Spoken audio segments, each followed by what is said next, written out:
네, 오늘은 그분은 우리를 누구라 하시느냐라는 제목으로 하나님 말씀 증거하도록 하겠습니다. 우리가 세상을 살다 보면 내가 누군지 혹은 우리들은 누군가 규정하는 말들이 많이 있죠. 제가 누군지 아세요?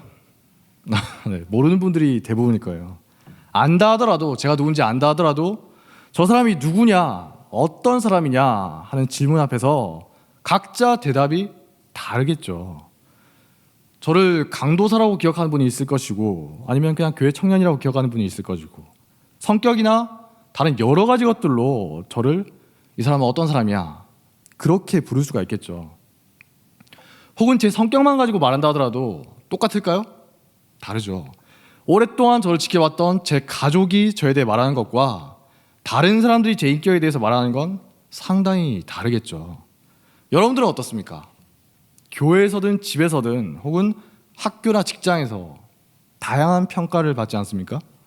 저 사람은 이런 사람이야, 저 사람은 그런 사람이야. 내가 거기에 동의하든 동의하지 않든 우리는 정말 많은 말을 들으면서 살아갑니다. 동시에 우리들도 다른 사람에 대해서 이런저런 생각과 평가를 하면서 살아가고 있죠. 이런 평가 혹은 규정하는 말은 평소에 내가 어떻게 살아가고 있었나 그걸 돌아볼 수 있게 해주기 때문에 상당히 유익한 것 같습니다. 생각해 보세요. 나는 나에 대해서 그래도 좀 괜찮은 사람 아닌가, 굉장히 좋게 생각하고 있는데 제 주변에 있는 다른 사람들이 전부 다 저를 안 좋게 생각한다면 굉장히 뭔가 심각하게 뒤틀린 거겠죠. 저는 제 스스로를 사역자라고 생각하고 있는데 이상하게 다른 사람들이 저를 볼 때마다 그냥 짐꾼이나 아니면 그냥 설거지하는 사람으로만 생각한다면 뭔가 문제가 있는 거겠죠. 이처럼 내가 누군지 생각할 때는 내 생각만 중요한 게 아니라 내 주변에 있는 다른 사람들의 견해도 중요한 거예요. 나 혼자만의 착각이나 잘못된 생각에 빠지지 않기 위해서는 반드시 다른 사람들의 견해를 참고할 필요가 있다는 거죠. 그렇다면 우리를 규정하는 많은 말이 있는데 가장 중요한 정체성에 대해서는 어떨까요? 여러분은 나를 규정하는 딱 한 가지 말만 고르라고 하면 뭐라고 하시겠습니까? 여러분 누구냐고 하면 뭐라고 하시겠어요? 힌트를 드리면 여기는 교회고 지금 우리가 예배드리고 있죠. 우리가 누굽니까? 네, 그리스도인이죠. 누군가 우리를 향해서 당신은 어떤 사람이냐 물었을 때 정말 많은 말을 할 수가 있을 겁니다. 하지만 아무래도 그리스도인이라는 게 우리 모두의 공통점이고 제일 중요한 거지 않겠습니까? 그러면 여러분들은 그 그리스도인이라는 거에 대해서 어떻게 생각하세요? 그리스도인, 기독교인 말은 많이 하는데 그리스도인이라는 게 대체 뭡니까? 제가 교회 다닙니다. 저는 예수님을 믿습니다. 크리스천입니다. 그리스도인이라는 걸 드러내기 위한 여러 가지 말이 있어요. 근데 정작 그 그리스도인이 대체 뭐냐라는 질문에서는 어떤 대답을 하시겠어요? 교회 다니는 사람입니까? 선교하는 사람이에요? 아니면 구제 사역하는 사람입니까? 어떻게 생각하세요? 다 나름 일리 있는 말들이죠.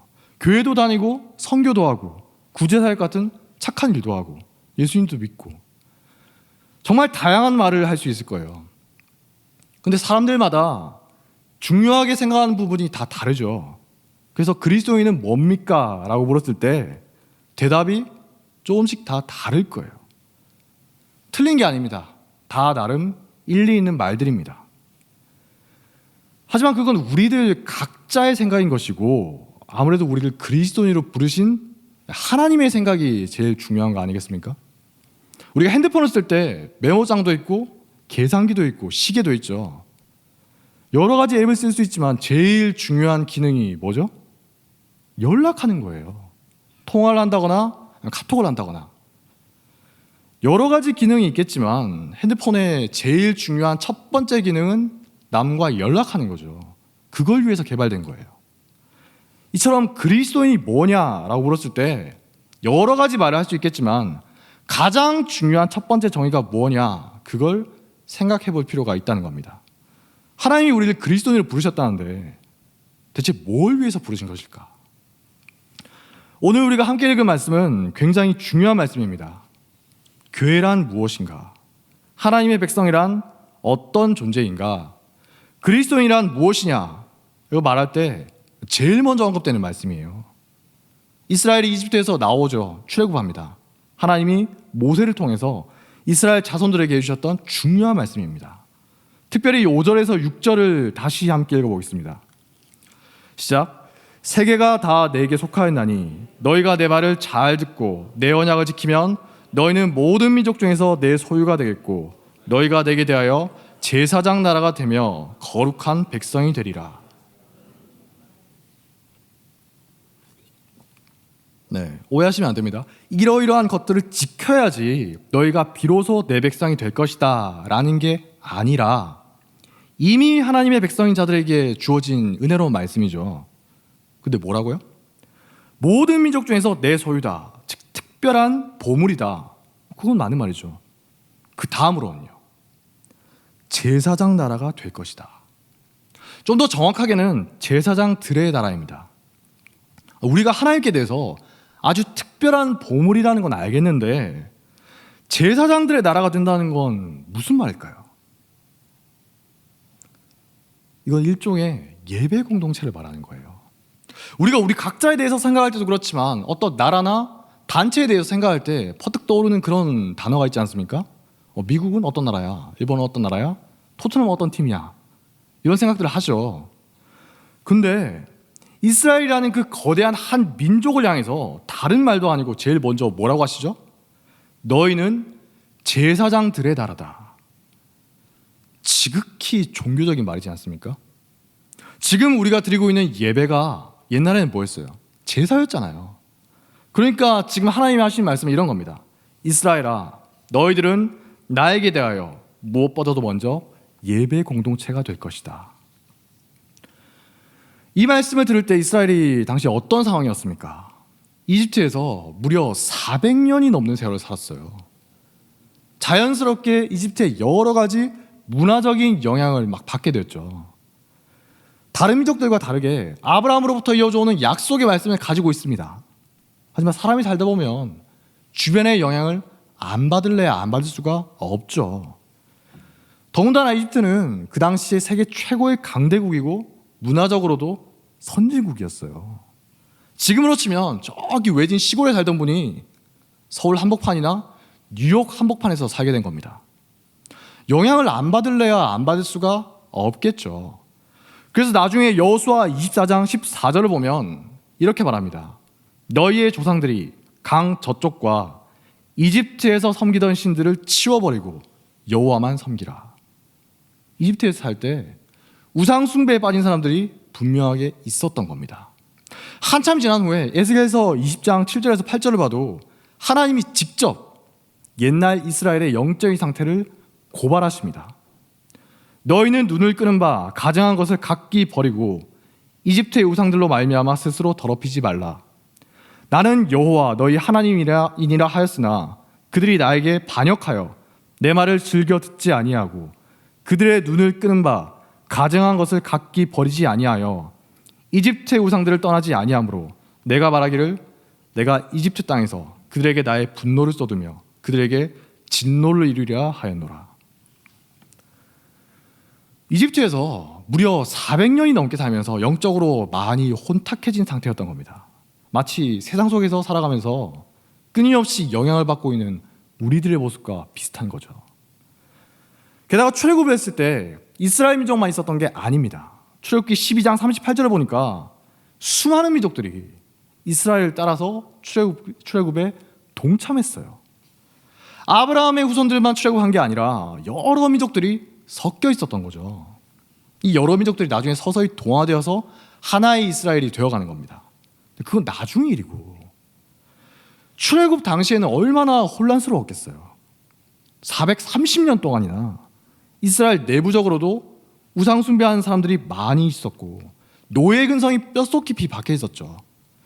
태어날 때부터 이집트식 사고방식으로 살아온 사람들이 많습니다. 태어나 보니까 이집트 태어난 거예요. 그런데다가 아브라함이 누구냐? 뭐하는 사람인지도 모르는 다른 민족들까지 막 섞여 있는 거죠. 혼돈 그 자체인 거예요. 이런 상황에서는 대체 우리는 누구냐? 우리는 어떤 존재냐? 이런 의문이 생기기 마련입니다. 원래 혼란스러운 상황이 되면 민족주의 교육 같은 걸 강조한다고 하지 않습니까? 제가 어렸을 때도 보면 이런 교육을 많이 받았던 것 같아요. 우리 한민족은 어떤 존재냐, 위대한 민족이다. 제 이전에 있었던 6, 70년대는 더 많이 했다 하더라고요. 왜 그렇습니까? 어렵고 혼란스러운 상황 가운데 있으면 공동체를 하나로 묶어줄 수 있는 가치나 정체성을 세우는 게 무엇보다도 중요한 거기 때문이에요. 나중에 이스라엘이 바벨론으로 끌려갔다가 돌아오지 않습니까? 그때도 정체성의 혼란을 겪고 있으니까 하나님이 성경을 주시죠. 그게 역대기란 책입니다. 대체 우리 이스라엘은 어떤 존재입니까? 했을 때 너희들은 성전을 중심으로 한 성전 공동체다. 그걸 강조한 책이 역대기예요. 포로에서 돌아왔던 이스라엘 백성들이 혼란스럽지 않습니까? 우리가 하나님의 백성이라고 하는데 왜 이런 일을 겪었을까? 역대기를 보면서 자신들이 누구인지를 정확하게 알 수 있었던 겁니다.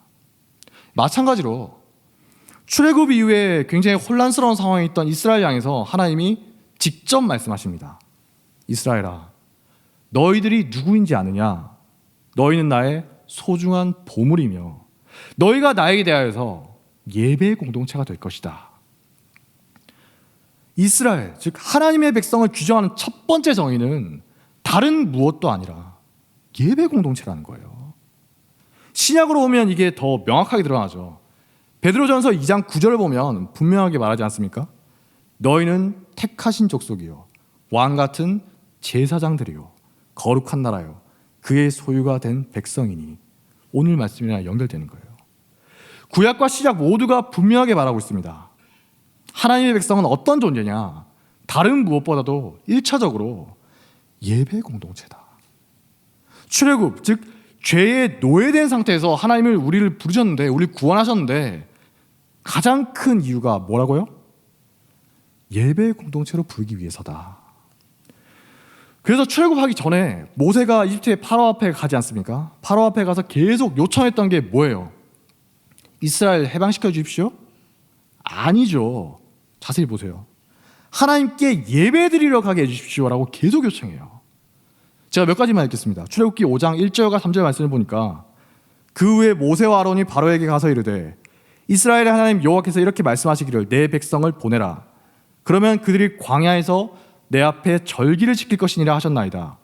우리가 광야로 사흘쯤 가서 우리 하나님 여호와께 제사를 드리려 하오니 가도록 허락하소서. 8장 1절 내 백성을 보내라. 그들이 나를 섬길 것이니라. 8장 27절 우리가 사흘쯤 광야로 들어가서 우리 하나님 여호와께 제사를 드리되 우리에게 명령하신 대로 하려 하나이다. 바로는 이 백성을 보내어 여호와께 제사를 드리는 일에 다시 거짓을 행하지 마소서. 하나님께 예배드린다는 게 원래 인간의 가장 중요한 목적이자 의무였고 우리 같은 하나님의 백성들에게 주어졌던 가장 중요한 일인 거예요. 하나님의 교회가 정말 목숨 걸고 지켜야 되는 가장 중요한 게 뭐냐? 딱 하나만 말해봐라. 그러면 예배라는 거죠.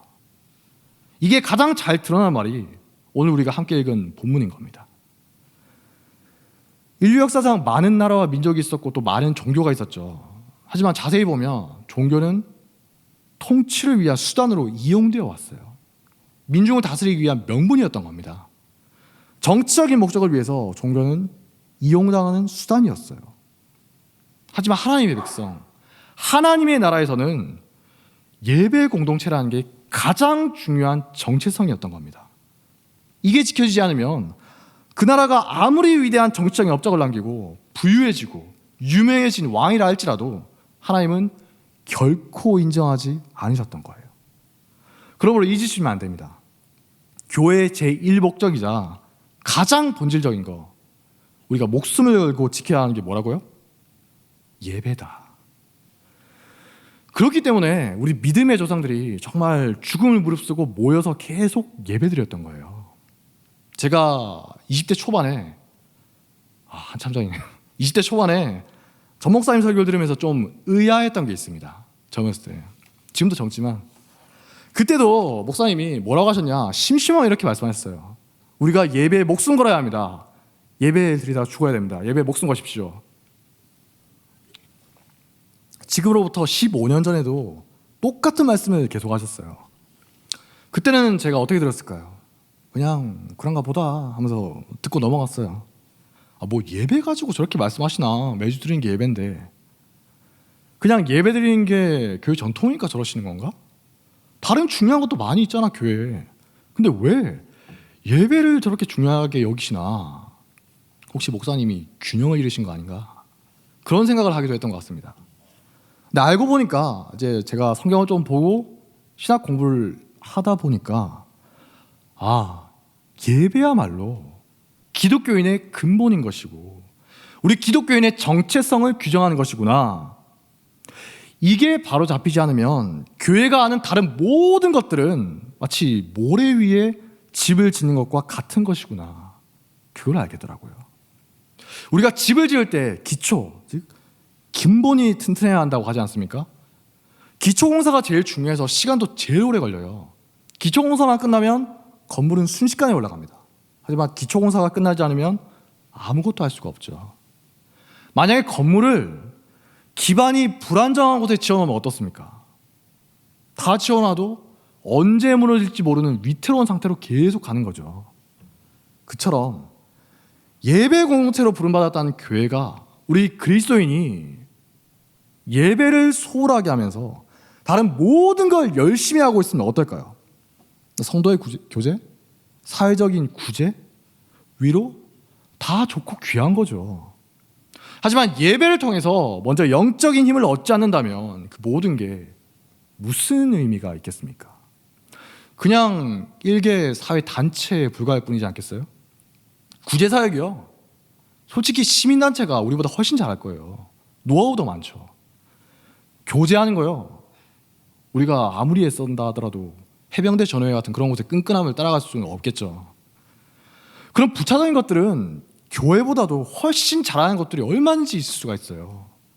그러므로 그런 것들에 1차적으로 집중하기 시작한다면 우리는 교회됨을 포기해버린 것이나 마찬가지인 겁니다.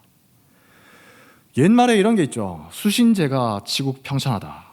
먼저 자기 몸과 마음을 잘 바르게 가다듬은 후에 가정을 돌보고 그 후에야 나라를 다스리고 그런 다음에 천하를 경영해야 된다. 어떻게 보면 지극히 당연한 말입니다. 자기 가정도 제대로 돌보지 못하고 자기 몸 하나 제대로 건사하지 못하면서 나라를 다스린다거나 천하를 어떻게 한다는 건 있을 수가 없는 일이죠. 옛날에 나온 어떤 영화에 유명한 대사가 있지 않습니까? 너나 잘하세요. 그 사람이 제대로 못하니까 한심한 거예요. 일에는 순서가 있다는 겁니다. 우선순위가 있다는 거예요. 제일 기초적인 것도 제대로 못하면서 근본적인 것도 제대로 못하면서 거창한 걸 꿈꾸고 다른 거에 신경 쓴다면 한심한 모습이지 않겠습니까? 오늘날 우리 교회가 사회적으로 인정받기 위해서 자꾸 뭔가를 해야 된다는 말이 많습니다. 그리고 그렇게 하는 걸 자랑스럽게 내세우는 사람들도 많아요. 또 그런 걸 가장 중요한 걸로 생각하는 사람들이 점점 늘어나는 추세입니다. 물론 교회가 사회적으로도 기여를 하고 모범이 되어야죠. 그래야 돼요. 하지만 무엇보다 중요한 건 본질로 돌아가는 거예요. 요즘 교회가 자꾸 어렵다 하니까 자꾸만 이렇게 합시다, 저렇게 하면 될 겁니다, 이런 방법들이 강구되고 있는데요. 진짜 어려울 때, 그러니까 좀 어려운 게 아니라 죽겠다 싶을 정도로 진짜 어려울 때 가장 중요한 건 다시 본질로 돌아가는 거예요. 야곱이 생명의 위기가 닥쳐오니까 교활했던 야곱이 어떻게 합니까? 베델로 올라가서 하나님께 제사 드렸어요. 예배 드린 겁니다. 프로 선수들이 슬럼프에 빠지면 어떻게 한다고 하죠? 많은 경우에 기본기를 다시 다듬으면서 점검한다고 하지 않습니까? 교회의 사회적인 활동도 중요하지만 무엇보다 중요한 건 예배라는 본질인 겁니다. 또 성도의 교제 좋죠. 교제를 통해서 우리가 위로를 받고 서로 격려해주고 즐겁게 지내고 다 좋아요. 필요한 거죠. 하지만 그런 인간적인 교제와 위로에 앞서서 그리스도인이라면 먼저 예배를 통해서 하나님의 위로와 하나님의 기쁨을 맛봐야 한다는 겁니다. 인간적인 교제에 앞서서 하나님과의 인격적인 관계를 체험해야 한다는 거예요. 그러지 않고서 행하는 모든 일들은 결국 우리를 고갈시키고 영적으로 지치게 하며 마침내는 탈진시킬 겁니다. 아무리 많은 선행을 하고 세상의 칭찬을 받고 여러 사람들과 좋은 관계를 유지한다 하더라도 그건 그리스도인으로 산 게 아니기 때문이죠. 군인들은 충분한 훈련을 받고 나서야 제대로 싸울 수가 있죠. 아이들은 어렸을 때부터 충분한 영양으로 양육받고 나서야 성인의 일을 제대로 할 수 있지 않습니까? 이처럼 예배를 통해서 훈련받고 예배를 통해서 영적으로 양육받지 못한 상태에서 자꾸 뭔가를 하려 하면 아무리 오랫동안 교회 생활을 했다 하더라도 이 기초가 제대로 서 있지 않은 불안정한 상태로 계속 존재하게 되는 겁니다. 언제 무너질지 모른다는 거예요. 우린 다른 어떤 게 아니라 우선적으로 예배를 통해서 충만함과 위로를 얻어야 하는 겁니다. 세상에서는 어떻습니까? 내가 가진 조건이나 내가 처한 상황에 따라서 나를 다르게 받아들이죠. 다들 저마다 나에 대해서 뭐 이러쿵저러쿵 떠들어도 돼요. 내가 어떤 사람인가에 따라서 대접도 달라집니다. 그래서 이런 걸 기준으로 살아가는 사람은 언제나 자존감이 낮고 남과 비교하고 갈대처럼 흔들리는 인생을 살 수밖에 없겠죠. 내가 가진 조건이나 내가 처한 상황은 언제든지 바뀔 수 있으니까요. 하지만 예배를 통해서 언제 어느 때나 나를 맞아주시고 나에게 힘주시는 하나님을 체험한 사람은 흔들리지 않는 겁니다. 남들이 나한테 뭐라고 하든 상관없어요. 나는 하나님의 보물과 같은 존재고 나는 예배자로 부름받았다. 이 사실은 결코 변하지 않기 때문입니다. 오직 그리스도인만이 예배를 통해서 영적으로 위로를 받고 은혜로 충만함을 받으며 다시 시작할 수 있는 힘과 지혜를 얻을 수가 있는 겁니다. 예배는 하나님이 우리에게 주신 신자들의 의무이자 특권이기 때문입니다. 예배를 통해서 얻은 은혜가, 하나님의 은혜가 우리 속에 막 흘러넘칠 때 우리는 선교나 구제나 교제와 같은 여러 가지 일들을 지치지 않고 자발적으로 정말 즐겁게 꾸준하게 끝까지 할 수가 있는 거죠. 또한 예배를 통해서 내가 누구냐 하는 정체성이 바로 서 있을 때 이집트와 같은 이 세상 속에서 그리스도인으로 살아갈 수가 있는 겁니다. 선과 계가 분명하게 서 있어야 한다는 거예요. 그러므로 예배의 자리를 사모해서 오늘 예배에 오신 여러분들 참 잘 오셨습니다. 하나님이 기뻐하실 줄로 믿습니다. 그런데 이렇게 귀한 예배를 솔직하게 어때요? 우리가 종종 소홀하게 대할 때가 있죠. 저도 저 굉장히 부끄러운데요. 너무나 이게 일상적으로 반복되다 보니까 이게 뭐 그렇게까지 중요한 것인가? 별로 와닿지 않을 때가 있어요. 저만 그렇습니까? 하지만 매일매일 매주 정말 지겨울 정도로 우리에게 주어지는 예배의 자리는 마치 우리가 집에서 먹는 밥과 같은 겁니다. 집밥이라고 하죠. 집밥처럼 우리의 영적인 건강을 하루하루 형성해 가는 거예요. 우리가 예전에 뭘 먹었나 생각해보면 뭐가 생각납니까? 보통 생일 때나 특별한 이벤트로 먹었던 스페셜한 그런 게 메뉴가 생각나죠. 장어덮밥 이런 거요. 물론 그런 것도 우리 몸에 좋아요. 하지만 그런 일시적이고 자극적인 이벤트와 같은 것들이 우리를 지금까지 키워온 걸까요? 아니죠. 어린아이가 성인이 되었을 때 그 아이를 지금까지 키워온 게 뭐겠습니까? 뭘 먹었는지 하도 많이 반복해서 기억도 안 나는 집밥이에요. 물론 아이는 생일 때 먹었던 특별한 식사를 강렬하게 기억하겠지만 결국 그 아이를 성인으로 키워낸 건 부모님이 챙겨주셨던 수없이 많이 반복됐던 식사들이죠. 너무 당연한 것처럼 여겨져서 그냥 먹었고 뭘 먹었는지 기억도 안 나는 그런 음식들이 우리를 키워가는 겁니다. 그러므로 오늘도 하나님이 먹여주시는 집밥 같은 은혜로 하루를 잘 감당하고 영적으로 자라가시기 바랍니다. 너무 익숙해서 이젠 당연한 것처럼 여겨지는 이 예배야말로 우리를 살리는 것이고 우리를 그리스도인답게 만드는 하나님의 가장 중요한 목적이었다는 사실을 늘 기억하면서 사는 예배의 사람이 되시기를 바랍니다. 자리에서 일어나겠습니다. 나는 예배자입니다. 찬양하겠습니다.